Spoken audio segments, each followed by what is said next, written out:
So if we're solving a latent heat problem or a heating curve of water problem, which is what number 7 is, the first thing we want to do is draw the heating curve. Okay, we talked about this shape yesterday. Anywhere where the line is going up, the temperature is increasing, okay, and that means the kinetic thermal energy is changing. Anywhere where the line is going up, we use the formula E equals mc delta T. Okay? Anywhere where the line is flat is a state change, which is why the flat lines occur for water at 0 and 100 degrees Celsius. So at 0 degrees Celsius, we use the formula E equals MLV, and at 100 degrees Celsius, E equals MLF down there, E equals MLV up here. Okay. So we have to remember that, okay, this graph is basically showing us energy change as a function of temperature. Once we have it drawn, then we want to mark on it where the question we're working on starts and ends so that we can figure out how many steps and what those steps will be. Okay? This one says we want to find the total heat required to melt 0.1 kilograms, which is 100 grams, okay, of ice at minus 20.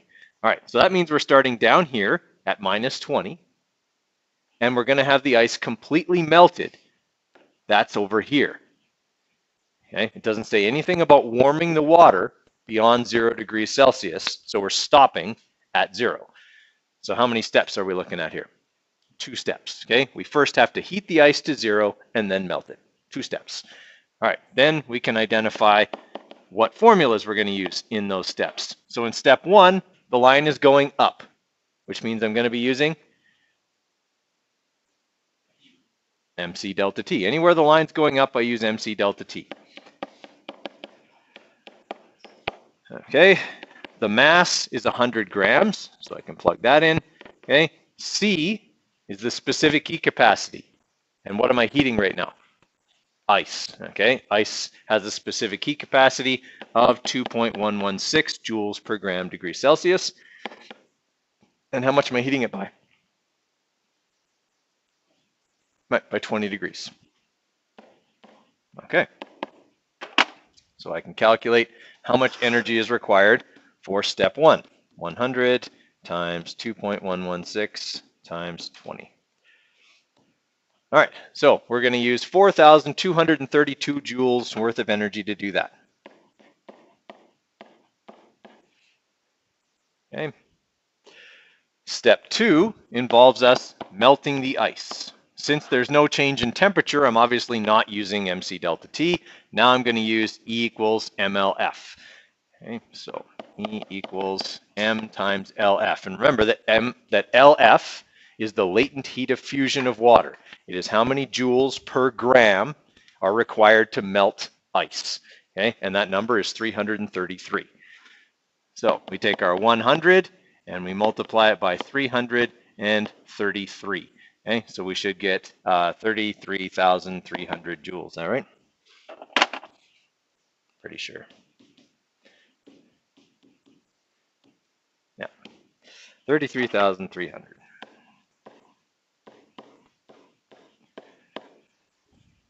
All right, so I figured out the energy for each step. Now what do? Add them together. Yeah. All right, so we're going to have 37,532. I should probably not do math in my head. Yes, I should do math in my head. Okay, so there's my total energy for that step, right? They all work the same. We draw that heating curve, we figure out how many steps, plug them in. I gave it to you yesterday. Okay, so it's one of the things that's on your formula sheet. Okay, but it is the latent heat of vaporization for water, and then, the latent heat of fusion for water, and the latent heat of vaporization for water is 2,260. Okay, actually, if you take out your periodic tables, because I think actually they have the wrong one. Right, it's kilojoules per mole, so just switch it, just write on these two numbers, okay, because on your final exam formula, I just noticed that the other day, actually, when I was making up your final exams, I noticed the formula sheet had it in kilojoules per mole, so I changed it so it's in this same units. So you might just want to put it on there and on your formula sheet for now. Okay, it's also, I think, in the notes package. But okay, so 333 joules per gram is LF. and then LV is 2,260 joules per gram. Okay.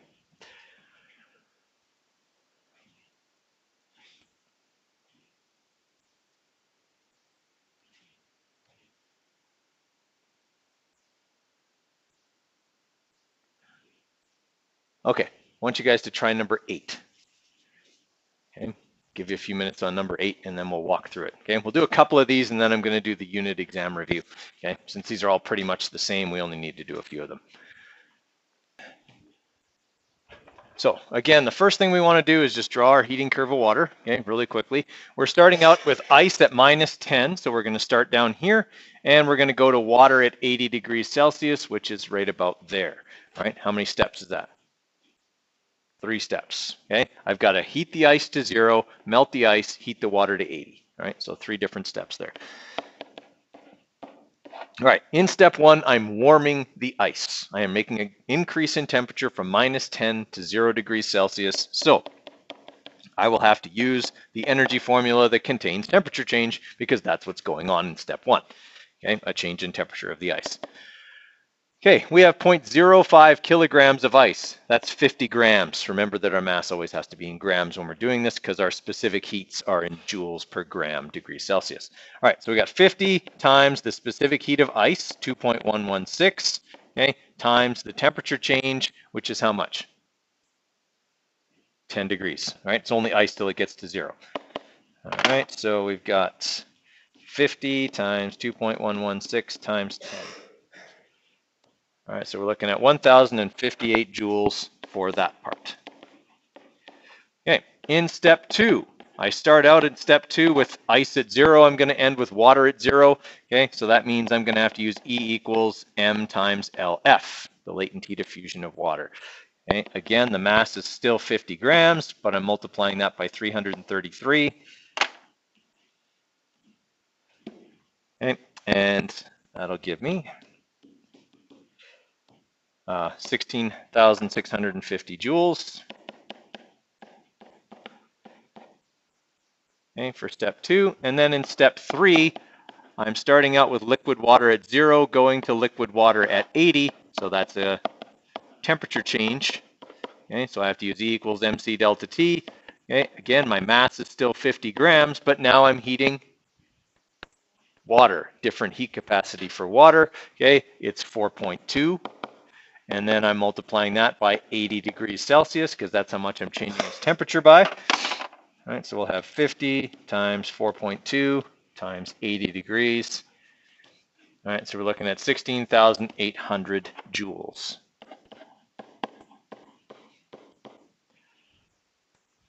Okay, then what do I do with those 3 numbers? Add them up. All right, so 1,058 plus 1,600, or sorry, 16,650 plus 16,800 gives me a total of 34,508 joules. Okay.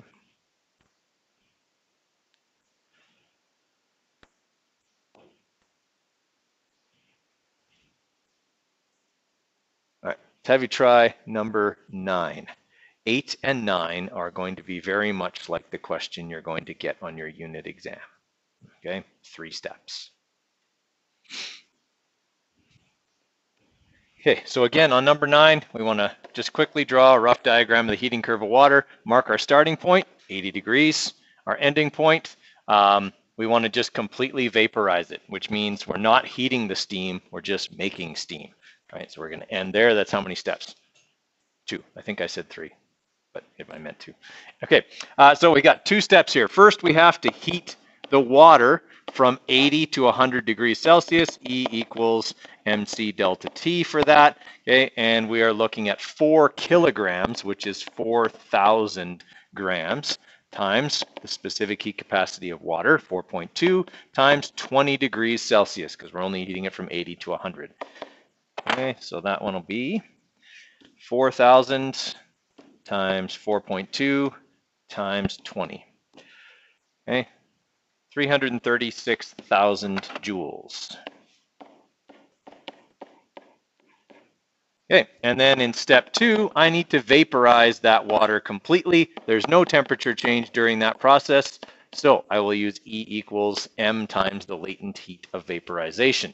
Mass is still the same, it's still 4,000 kilograms, okay, times the latent heat of vaporization for water, 2,260, sorry, 4,000 grams, not kilograms, joules per gram.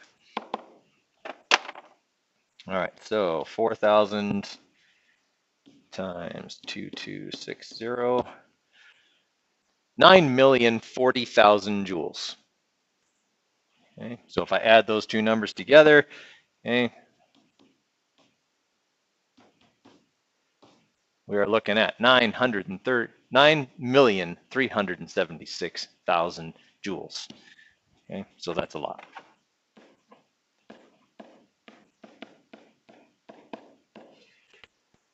Okay, is that making sense to everybody? That's what I'm going to want to see when you're solving one of these problems on the unit exam. Okay, I would give you a mark for this. Okay, I would give you a mark for identifying how to solve each step. Okay, so what formula to use, right? I would give you a mark for the work, okay, and then a mark for your final answer, right? So you're looking at quite a few marks, okay? It's like a question like this that only has 2 steps is going to be a 6-mark question, right? So a 3-step question would be an 8-mark question, right? So you're going to want to make sure that you are showing all your steps just in case you mess something up on your calculator. Have all the steps written down because you're going to get a mark for each one. Okay. All right, let's talk about your unit exam. All right, so you probably want to write a few things down here. Okay, so remember, this unit exam will be on Thursday of next week.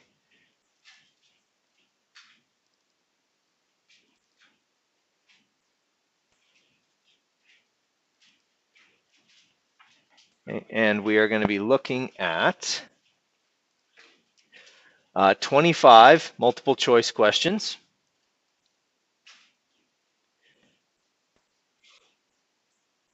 And 9 written.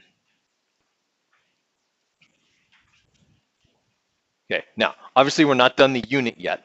I have a very big lesson that I have to teach you on Monday. Okay, the lesson on Monday that I have to teach you is about biomes. Okay, biomes are ecological regions on Earth. Okay, like the tropical rainforest is a biome. The grasslands, which is where we live, is a biome. Okay, the taiga, okay, which is like up by Fort McMurray in high level, that's a biome. Okay, we have to go over those. That's something I still haven't taught you yet. Okay, and then. Sorry, not on Monday, doing that on Tuesday because Monday we're doing the lab. And then on Wednesday, kind of just finishing up a couple of those kind of straggly concepts. Okay, so there's going to be a few things on here that I haven't taught you yet. Okay, and okay, so on this one we started out. Okay, we talked about climate. Big thing about climate, you need to know the components of climate. So temperature, precipitation, light, and wind, and the factors that affect them. Here is how I'm going to test that. There will obviously be a couple of multiple choice questions about factors and about the components of climate. Okay, just making sure that you know what they are. But in the written response, I will give you a location. Okay, and I'll put a picture. Okay, so I'll have a map so that you can kind of see where it is. Okay, and I will label the location that I want you to talk about. And what I want you to talk about in that location is this. What is the climate like in that location?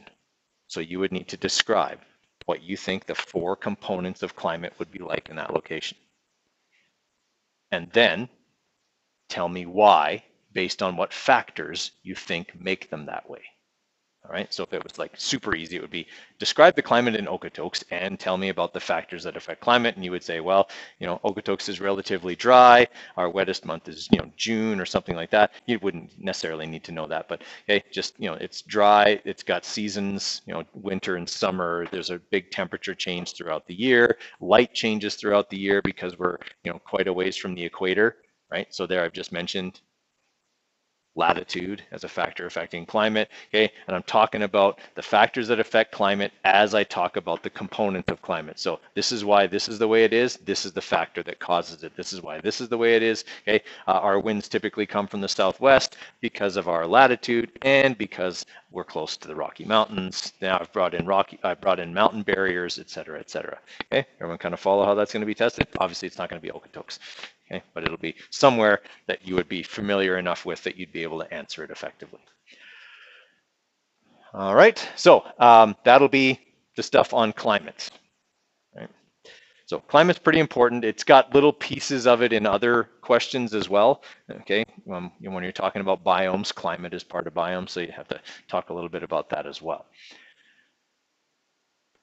Okay, then we talked about climatograms. Now this one is going to be, this is how we're going to do this. I'm going to put a climatogram on the exam, and you're going to have to tell me what biome it fits with. Obviously, I haven't taught you the biomes yet, but okay, after Tuesday, this won't be that hard. Okay, so you're going to look at that climatogram, and you're going to have to interpret the climatogram. So what you're going to tell me is the climatogram here shows a place that is like this. Okay, so if you got like bars that are really high, it's showing like even precipitation all the way across, and that precipitation is like, 100 millimeters a month, or 200 millimeters a month, and it does it all year long, okay, then you're probably, you're looking at a place that's very wet, okay? And then you look at the temperature bar, and it goes, or the temperature line, sorry, it goes straight across as well. The temperature in this place doesn't change throughout the year, right? So it's definitely near the equator, right? Those are things you would tell me. That shows me that you can interpret the climatogram, right? That would be the first part of that question. Then you would say, based on this information, this biome fits with the tropical rainforest because it's wet and it's hot and it's equatorial and blah, blah, blah. Okay, everyone kind of follow me there? Right, so you interpret the climatogram, tell me you know how to read one, and then say which biome you think it fits with and why. All right, so that's what we'll be doing with the climatograms. Then we talked about energy transfers in global systems. Okay, and this comes into play with wind patterns. It comes into play with, all of that kind of stuff. So energy transfers in global systems, okay, remember that the 3 fates of light when it strikes the earth are that it could be absorbed. If it's absorbed, then the temperature will increase. The energy of that area will increase. Okay, it could be used. If it is used or converted, that is by photosynthesis. Okay, so it's hitting plants that are not dormant. And it could be reflected. Okay, if it's reflected, then there's no energy change in that area. How much of it is reflected or absorbed is based on albedo. Okay, that's going to be an important term as well. So there could be some stuff in the multiple choice about that. Okay, I'm going to test that in the written response as follows. I'm going to have a picture from Google Earth of a place on Earth. Okay, you will need to look at that picture, and based on that picture, tell me about these 3 things for that particular place. Okay, so if it's covered in thick vegetation, like it's a tropical rainforest, for example, okay, you would say, all right, well, the tropical rainforest is dark in color, okay, a lot of energy is going to be absorbed here, so we're going to be looking at a high temperature, okay. This place is also covered in thick vegetation, which can carry out photosynthesis, so a lot of the incoming solar energy is going to be converted into chemical energy by plants. And lastly, very little of this energy will be reflected away because there's not a lot of light colors, okay, and most of this is being absorbed. Okay, the albedo of this area is very low, right? Something like that. Making sense? Now, the other things we talked about in terms of energy transfers were the 3 parts of the Earth: the atmosphere, the lithosphere, and the hydrosphere. Which one's most important in terms of transferring energy? The atmosphere, okay? So you need to talk about how that works, talk about convection, talk about conduction, okay? Talk about radiation, right? Those kinds of things, how that all works, okay? So that would certainly be something that would be in there. Okay, the atmosphere is most important because it's most fluid. Convection occurs in the atmosphere, that causes wind. Okay, and latent heat is part of both the hydrosphere and the atmosphere. All right, because the source of the water is the hydrosphere, but it becomes water vapor, which then is part of the atmosphere, and those two interact to bring a fair amount of energy in the form of latent heat from one area to another. Okay. When we're talking about the hydrosphere, is it possible you could get something about the water cycle? Yes, we talked about the water cycle in class, so I would make sure that I have gone over the water cycle and I know about evaporation, transpiration, runoff, infiltration, okay, and precipitation. I can't believe I forgot that one. Okay, so just don't forget about that in case you get a diagram that needs to be labeled in the multiple choice, hint, hint. Okay. And then obviously with the lithosphere, remember, okay, the lithosphere is mostly about absorbing energy. Okay, it only transfers energy through conduction, but its biggest role is that it's where the soil is, and that's where the plants that can carry out the conversion of energy are going to be located. All right, the other thing you're going to be asked about in terms of energy transfers is there's going to be a practical application question. Okay, I will give you a structure. Okay, with some information about the structure's design. And I will ask you how that structure is able to either capture solar energy and use it, or keep, or let's say insulate something, okay, and keep it cold or warm or whatever. Okay, so you'll have to look at that device or structure, and based on conduction, convection, and radiation, explain to me how it works. All right, so that would be things like, talk about radiation and how albedo affects that. Okay, talk about those little air pockets that insulation usually has, okay, that prevent both conduction and convection. Okay, talk about that kind of stuff. Don't just say, oh, well, it's white, so it'll keep things cool, right? Or it'll reflect lots of light. You got to go more in depth than that. Talk about all three methods of heat transfer when you're describing to me how that structure or device works. Okay. All right, and then this here is just supposed to be about insulation. Okay, so we remember how we said fiberglass insulation is just a whole bunch of glass fibers all interwoven, and that there's air trapped in between. Snow does the same thing. That's why snow's a good insulator. Okay, it traps the air. Okay, and that air cannot move, which means you can't get a convection current occurring.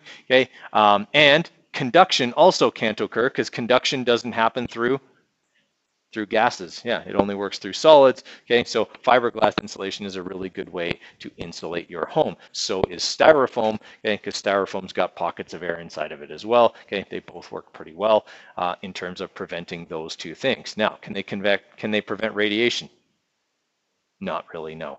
Okay, so you have to have other ways of doing that. Maybe, we talked about how tin foil has, the side that absorbs and the side that reflects, or light colors have high albedos, they reflect light, or maybe you want to absorb light, so you want it to be black, okay, and have it work that way.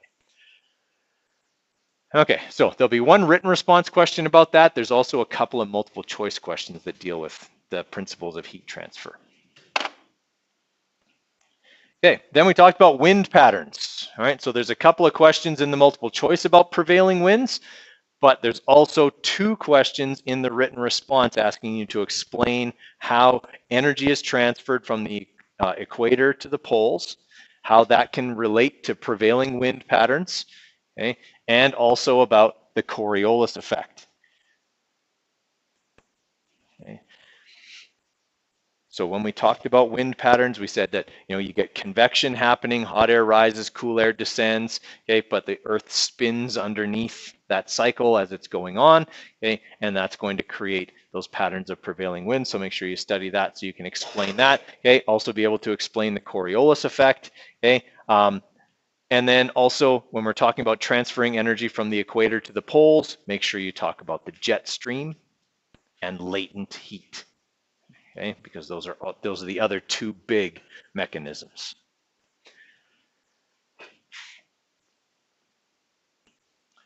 Okay, and then specific heat capacity. remember that that's related to proximity to oceans is a factor affecting climate. The reason proximity to oceans is a factor that affects climate is because water has a high heat capacity. Okay, it doesn't change its temperature very quickly. That helps to regulate the air temperature in that area. And there will be one written response problem solving item, okay, to do with specific heat capacity using E equals mc delta T.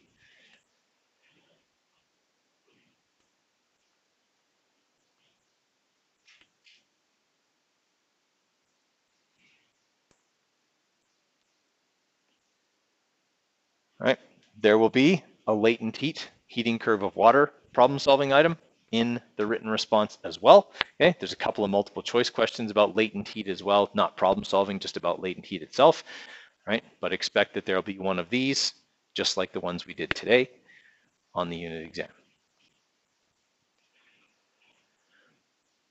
Right, these formulas are all on the test. Okay, any specific heat capacities you need are also on the test. LV and LF are on the test, but the heating curve of water is not.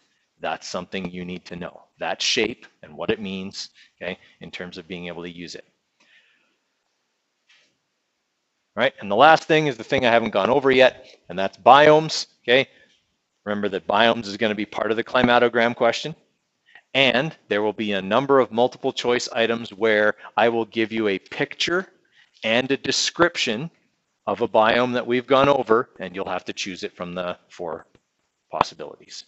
Okay, so there's like 3 or 4 multiple choice items that are just about identifying biomes from a picture or a description. Please use both, would be my hint to you on those. It's really easy for me to put a picture there that could be several biomes and be misleading. Make sure you read the description as well. Okay. All right, that's it. This is a short unit. There's not much on this test. That's good for you. If you spend as much time studying for this test as you did for the others, you will know the material better because there's less of it to know.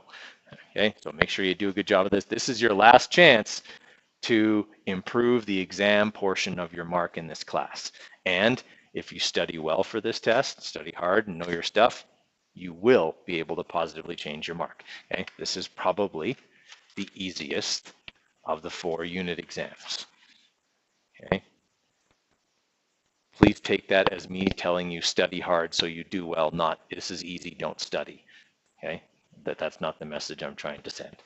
Okay, I want you to do well on this exam so that you get a good start, or you're going into the final exam with as high a mark as possible, right? Because the final exam is tough. Okay? And it's not tough because I put the hardest questions I can think up on it, because I don't believe that's what a final exam is for.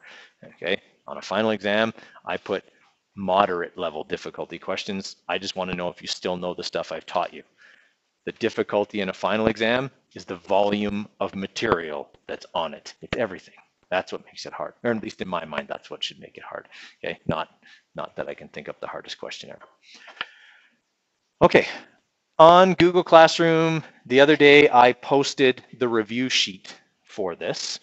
Okay, and it looks like this. Okay, so this would be an example of the climatogram question. Okay, there's asking you to describe the 4 major components of climate as they exist in Okotoks. Okay, describing the factors that affect climate in Okotoks, and then describe what biome this would be from. Obviously, we haven't gone over biomes yet, but okay, being able to interpret the climatogram. Okay, this is a place that has pretty steady rainfall, but is obviously not near where? Not near the equator. It's got a bell curve, right? And it's got definite seasons, even though it doesn't get really cold, right? It only gets down to about -5 or so, right? It would still be not equatorial, right? So things like that, practice that kind of stuff. Okay, and then there's more of it here. Okay, just stuff to review, write down, and answer, and that's what you should spend the remainder of class doing, is working on that review sheet. Okay, so if you go to Google Classroom, it's in the stream from, I think, Wednesday is when I put it on there. No, it was yesterday. Okay, so it's right here, Unit 4 exam review package. Okay, global systems right here. If you click on that, okay, it'll take you to the sheet.